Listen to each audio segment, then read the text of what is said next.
You're listening to the Super Deep Writing Podcast Show. I'm Super Deep. I mean John. Can we do that take one more time? So today we're going to be revisiting OG Star Wars, starting with A New Hope. Bear with me a little bit, this script was written a few months ago, but the heart of it's still relevant. By the way, you can read the original article on Hollywood in Toto, or on my blog. Once I've gotten that set up, I'll put something, and I'll put a link to it in the description or something. So, without further ado, let's get started. It's 2020, and for the time being, Star Wars is dead. We continue to hear of Lucasfilm projects and rumors of Lucasfilm projects, but so far as anyone can tell, the damage has been done. The Rise of Skywalker failed to patch together what little remained in Rian Johnson's wake, and until the infighting at Disney pans out, there's not really much to look forward to beyond more Mandalorian episodes on Disney+.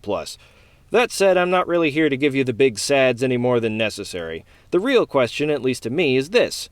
What is it we miss so much about the original movies anyway?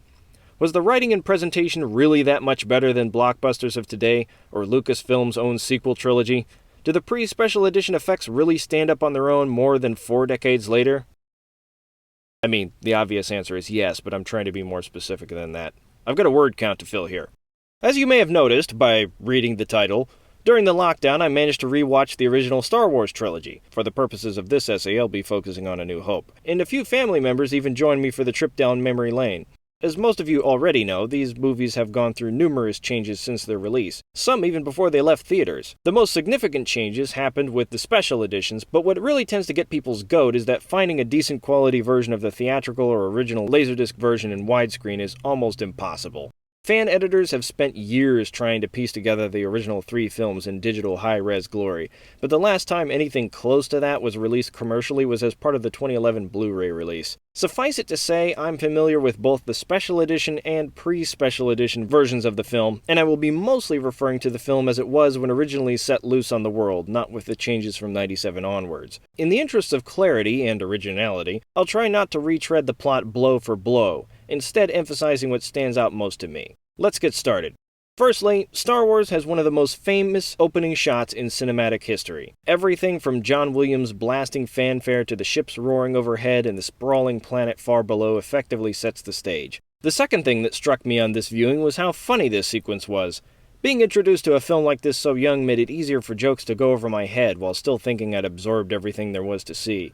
Looking at it years later from a writer's perspective, I got several chuckles out of things like R2 and C-3PO slowly crossing a hallway through intense crossfire, or the moment a blaster bolt cuts 3PO off, forcing him to seek cover with R2 in the escape pod. Another interesting thing about this sequence was how it introduces us to the setting long before we meet our main protagonist. Sure, Leia and Vader are briefly introduced, but our main point-of-view characters here are R2 and 3PO, and both have important loads to carry for the audience. 3PO's curiosity about R2's mysterious mission helps ease in the new viewer, while on later rewatches I find myself empathizing more with R2, who knows what cards are in play and is constantly frustrated by 3PO's skittishness. Yes, I know, starting in medias res isn't the most original thing in the world, but it's how this one develops as we go on that makes it really unique. As I mentioned before, there's an unusually long time between our opening and when we meet our protagonist. Most films focus our empathy on the hero as the person who, like the audience, has everything about this strange new universe explained to him. Star Wars survives this transition partially on the merits of its spectacular explodey hook, but it's worth noting that this isn't simply a matter of it being written that way. Scenes of Luke viewing the space battle through his super space binoculars and sharing the news with his friends were actually shot. I'm rather surprised they had the guts to cut it. It's not the sort of thing a studio boss would let slip off the script-writing checklist in 2020 at any rate. As a result of that decision, it takes a full 17 minutes for Luke to enter the narrative, and we spend at least half of the intervening time with a character that literally cannot speak English, R2-D2. As a very young kid, I honestly did find the sheer length rather annoying, at least on repeat viewings. However, I've grown into it over the years, and it does establish something rather important. Star Wars is an epic with action scenes, not an action movie with epic scenes. I mean, the scenes are epic, but I mean in the old school sense. It has more in common with The Lord of the Rings than Terminator 2. The point of view is shared around the way it would be in a history book, without committing absolutely to the hero's point of view. There's a sense of mystery that drives those long minutes between the time our intrepid droid pair hits sand and the moment Aunt Beru calls Luke over to the edge of their underground courtyard, introducing us to our lead. The Fellowship of the Ring, the novel, which was published long before Star Wars, is known for having a similar sense of drag in the early chapters. These are a lot more appealing to older readers who have a better appreciation for family politics and the humorous digs at English culture. But the way Tolkien eases you into the world of his story is, I think, one of the things that gives it staying power. Lucas improves on Tolkien's structure for the flash and glitz of the silver screen by opening with a splashy battle scene, something the Fellowship of the Ring does for its cinematic adaptation as well. But once Lucas has your attention, he takes you on a brief travelogue of normal life on a backwater planet, eking bits of drama and humor from R2 and 3PO getting into a spat over whether to go right or left, and being kidnapped by desert Oompa Loompas as voiced by Alvin and the Chipmunks played backwards. Seriously, it's really easy to forget how funny these movies are.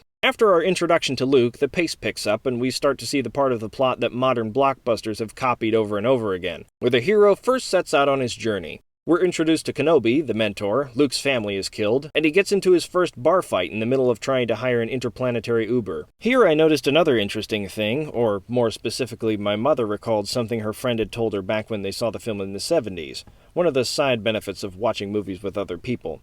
This is the first time we see a lightsaber in action, and the fact that it cuts rather than disintegrates was an important clue to her that not all was as it seemed later on, when Vader appears to strike Kenobi down. This is just good writing in the first place, but it's also worth remembering that we live in a world reshaped by this franchise and how it changed cinema, not to mention sci-fi and fantasy in general. Beam weapons routinely disintegrated targets without a trace in films of this era. Star Trek had been around for nearly 2 decades. The fact that neither blasters nor lightsabers have this effect is another example of Star Wars doing things in a grounded and believable way that ages fantastically. Speaking of Vader, around this point we're taken back to the Imperial side of things, and some of the most glaring differences between this film and the trilogies that were to follow are seen. But first, an excessive amount of context. It's been 5 years since The Force Awakens was released in theaters. At the time, the scene where Starkiller Base blows the New Republic capital out of the sky was seen as not just a plot point, but a rejection of the prequel's plotting political commentary. Both fans and filmmakers were agreed that Star Wars needed more explosions, and more explosions is what we got. It's hard for me to tell exactly how long it took for the implications to sour, but most of the reviewers and fans whose opinions I respect seem to have come to the conclusion that this was a mistake. Not to mention that less politics would turn out to be the most ironic of the sequel's broken promises.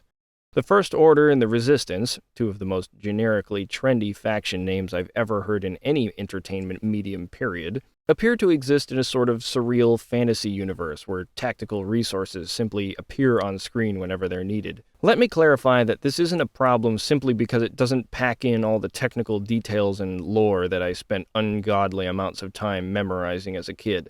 Any professional writer can tell you that tone and detail exist on a sliding scale depending on the kind of story that the author wants to tell. Star Wars' particular balance of detailed world-building and swashbuckling drama is quite different from, say, Star Trek's or a Jack Ryan movie, or even the Flash Gordon serials that inspired it. What I'm trying to get at here is that the sequel trilogy's level of detail, so to speak, is simply lower than the originals, with the presumed intention of giving the audience fewer complex ideas to juggle. However, rather than simplifying the audience's intellectual load, the lack of defined information clashes with the grounded tone, leaving the viewer to struggle with vague or conflicting fragments of information. The filmmakers and the audience simply don't take the same things for granted, and this results in a confusing mess of a universe that seems to bend and warp like the background of an Instagram model's selfie. Let's see how fast that reference ages. What's so maddening about this is that A New Hope, the film they were supposedly mirroring, has none of these problems.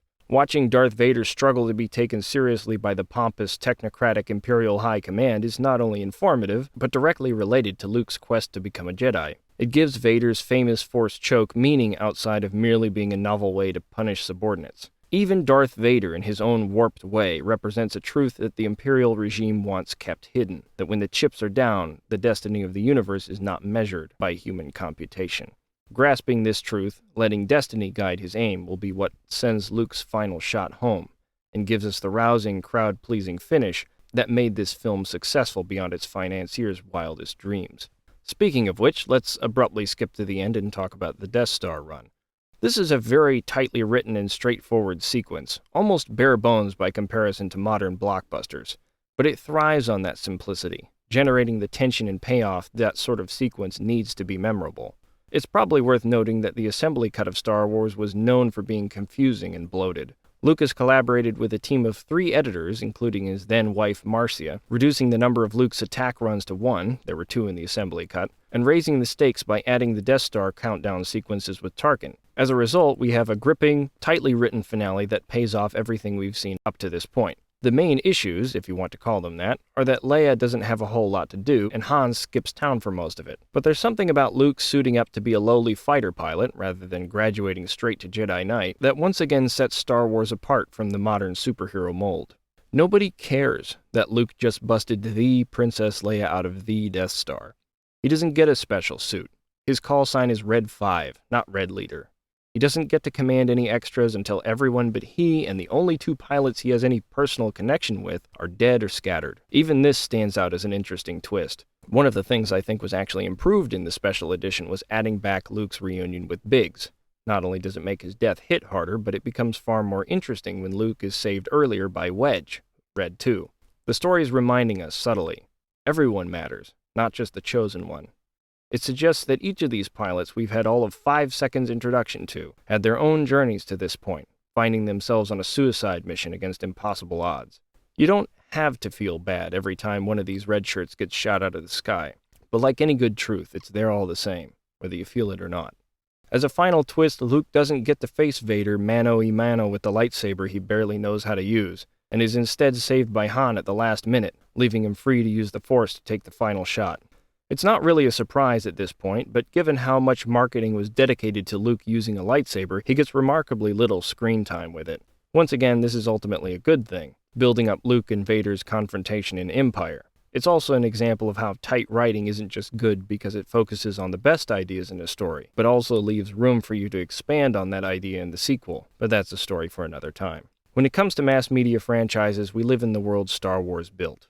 What truly boggles the mind is how those who aspire to its level of success seem to avoid imitating the core principles that sustained it. Star Wars is an achievement of style, to be sure, but it's also an achievement of substance, if you know where to look.